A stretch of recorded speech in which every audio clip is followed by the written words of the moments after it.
जय हिंद बच्चों। तो आज जो है ना चैप्टर 5 नागरी लिपि के जितने भी इम्पोर्टेंट ऑब्जेक्टिव है ना उसको क्लियर करने वाले हैं। ये सीधे जो है ना आपके एग्ज़ाम में आने वाली है। ओके, तो बाबू लोग देखिए, 1 नंबर क्वेश्चन कह रहा है क्या, निम्नलिखित भाषाओं में किस भाषा को देवनागरी लिपि में लिखते हैं। तो ये जो है ना हिंदी को हम लोग देवनागरी भाषा में लिखते हैं। ओके, स्थापत्य की उत्तर भारत की एक विशेष शैली को क्या कहते हैं। तो ये जो है ना नागर शैली कहते हैं नागर शैली। टकसाल शब्द का अर्थ है, तो टकसाल शब्द का अर्थ है जहाँ सीखे ढलते हैं। ओके, आगे क्वेश्चन कह रहा है, किस शासक ने ऐसा सिक्का चलाया जिस पर नागरी लिपि में राम सिंह शब्द अंकित था। तो ये बाबू लोग जो है ना अकबर ने चलाया था। कौन चलाया था? अकबर ने, अकबर बादशाह ने चलाया। चंद्रगुप्त द्वितीय या विक्रमादित्य के व्यक्तिगत नाम क्या था। तो इसका नाम जो था ना देव था। क्या था? इसका नाम देव था। काशी क्या है? तो काशी जो है ना एक देवनागरी है, देवों का नगरी है काशी। आगे, कर्नाटक प्रदेश में श्रवण बेलगोल स्थान किस प्रसिद्ध तीर्थ स्थल है। तो जैनों का। किसका है? जैनों का। उसके बाद देखो कह रहा है, धारा नगरी का कौन सा शासक अपने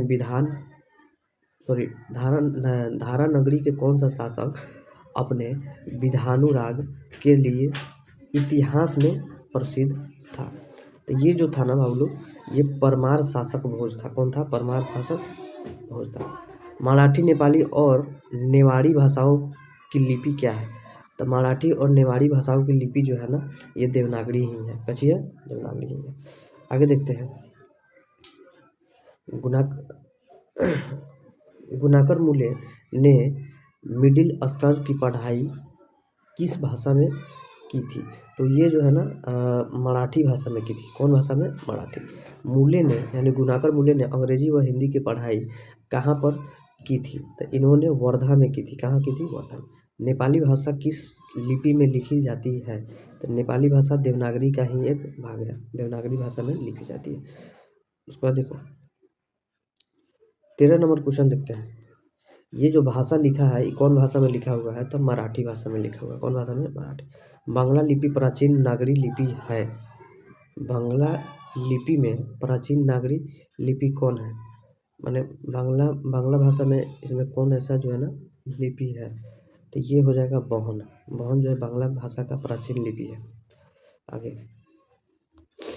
केरल के शासकों के द्वारा सिक्कों पर वीर केरलस्य किस शब्द के लिपि में लिखा गया था। तो ये जो है ना नागरी लिपि में लिखा गया था। पहल किन राजाओं ने लेखों के लिपि को ही नंदी नागरी नाम दिया। तो ये जो है ना विजयनगर के राजाओं के द्वारा। ठीक, टकसाल का संबंध है। तो टकसाल का संबंध किससे है? तो सिक्कों से है।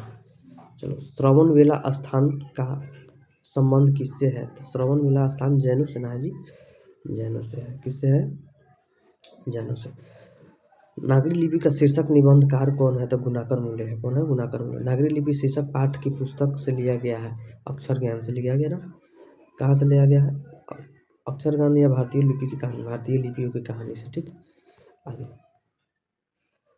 मराठी भाषा में आगे दे रहा है, मराठी भाषा में क्या बोलते हैं, एक मिनट। मराठी भाषा की लिपि कौन सी है। तो मराठी भाषा की लिपि जो है ना ये देवनागरी ही है। कैसी है? देवनागरी ही है। आगे, सिद्धम क्या है। सिद्धम जो है ना, सिद्धम क्या है। तो सिद्धम एक प्रकार का ही लिपि है। सिद्धम क्या है? एक प्रकार का लिपि। किसे देवनागरी की संज्ञा दी गई है। किसे देवनागरी की संज्ञा दी गई है। किसे देवनागरी की संज्ञा दी गई है। प्रयाग, मथुरा, काशी, उज्जैन। तो इसमें जो है ना काशी को दिया गया है देवनागरी के। देवों का नगरी काशी को कहा जाता है। मालवा में नागर लिपि का इस्तेमाल होता है, ऐसा किसने कहा था। तो ऐसा जो है ना अल्बेरोनी ने कहा था। किसने कहा था? अल्बेरोनी। अमोघ वर्ष कौन था। तो अमोघ वर्ष जो था ना प्रख्यात राष्ट्रकूट था। मिहिर भोज की ग्वालियर प्रसारित किस भाषा में है। तो मिहिर भोज का ग्वालियर जो है ना किस भाषा में प्रसारित है? तो संस्कृत भाषा में ही। बेतमा कहाँ है? तो बेतमा जो है ना इंदौर के पास में है। बेतमा कहाँ है? इंदौर के पास में। ईसा के 14वीं-15वीं सदी के विजयनगर के शासकों ने अपने लाखों लिपियों को क्या कहा? तो नंदी नागरी कहा। कथी कहा? नंदी नागरी। चलो आगे देखो, हिंदी लिखी जाती है तो देवनागरी लिपि में लिखी जाती है हिंदी। चलो आगे विजयनगर के राजाओं को लेख और लिपि का नाम दिया गया अथवा विजयनगर के शासकों के लेख किस लिपि में है? तो ये जो है ना नंदी नागरी लिपि में है। नागरी लिपि कब सर्वदेशिक लिपि थी? तो ये जो है ना 8वीं से 11वीं सदी के बीच जो था सर्वदेशिक लिपि। आगे देखो, पहले दक्षिण भारत की नागरी लिपि क्या कहलाती थी? तो दक्षिण भारत का जो नागरी लिपि था ना उसको हम लोग सिद्धम के रूप में मानते थे। ठीक है। गुणाकर मूल्य का जन्म कहाँ हुआ था? ये तुम लोग खुद बताएगा, ये क्योंकि पढ़ा होगा, याद होगा। हाँ जी, गुणाकर मूल्य का जन्म कब हुआ था तुम लोग खुद बताएगा। ठीक है। चलो गुणाकर मूल्य का जन्म कहाँ हुआ था ये बता देते हैं। गुणाकर मूल्य का बाबू लोग जन्म हुआ था महाराष्ट्र में। कहाँ हुआ था? महाराष्ट्र। परमार शासक भोज कहाँ के रहने वाला था? तो परमार शासक भोज जो है धारा नगरी के रहने वाला था। गुप्तों की राजधानी को क्या कहा जाता है? तो गुप्तों की राजधानी को देवनगर कहा जाता है। क्या कहा जाता है? गुणाकर मूल्य के विभिन्न विषयों पर कितने निबंध लिखे थे? देख लो, ये बहुत इंपॉर्टेंट है। गुणाकर मूल्य जो थे ना 2500 से अधिक निबंध लिखे थे। ठीक। भारतीय लिपियों की कहानी किन प्रसिद्ध रचना है? तो गुणाकर। ठीक, गुणाकर मूल्य। ठीक, ये नंबर। इस्लामी शासक के आरंभ काल क्या है? मैंने जो इस्लामी शासक आया था अरब तो ये सब मुगल वंश वगैरह ये सब इस्लामी शासक ना है। इस सब का जो है ना आरंभ कब हुआ था? तो इस सब का आरंभ 12वीं सदी से शुरू हो गया था। ठीक। गुणाकर मूल्य की मृत्यु कब हुई थी? तो गुणाकर मूल्य का मृत्यु जो है ना 2009 ईस्वी में हुआ था। ठीक है। नागरी लिपि का आरंभिक लेख को कहाँ से लिखते हैं? माने नागरी लिपि के आरंभिक लेख हम कहाँ से मिलते हैं? तो ये जो है ना आरंभिक लेख अगर देखा जाए तो ये दक्षिण भारत से देखने को मिलता है। कहाँ से? दक्षिण भारत से देखने को मिलता है। बेतमा दानपत्र किस समय का है? तो बेतमा दानपत्र 1020 ईस्वी का है। चलो, उत्तर भारत से नागरी लिपि के लेखन कब से मिलने लगते हैं? तो उत्तर भारत के नागरी लिपि जो ना 8वीं से मिलने लगते हैं। ठीक। निबंध के लेखक कौन है? था गुणाकर मूल्य।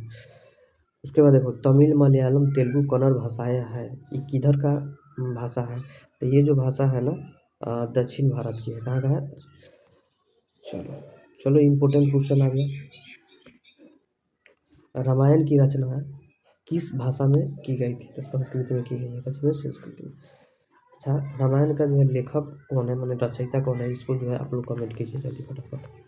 चलो, नागरी लिपि शीर्षक साहित्य कौन सी विधा है? कौन सा विधा है? निबंध होगा ना जी, बोलो, निबंध होगा। चलो, दक्षिण भारत की नागरी लिपि को क्या कहलाती है? दक्षिण भारत की नागरी लिपि क्या कहलाती है जी? तो ये जो है ना नंदी नागरी का कहलाता है। नंदी नागरी कथी? 10वीं-11वीं सदी में किसकी रचना भारत यूरोप के बीच व्यापार का संबंध के बारे में बताया था? तो ये जो है ना पद्मावत के बारे में बताया। उसके बाद दक्षिण भारत के द्रविड़ भाषा परिवार की कौन सी भाषा है सबसे अधिक प्राचीन है? तो ये जो है ना तमिल भाषा प्राचीन है। सरहपाद की कृति किसकी है? सरहपाद की कृति किसकी है? तो ये दोहा कोश का है। ठीक है। किसका है? दोहा कोश का है। ठीक। चलिए, दोहा कोश का है, याद रखिएगा। ठीक। तो मिलते हैं नेक्स्ट वीडियो में, तब तक के लिए जय हिंद, धन्यवाद, गुड नाइट।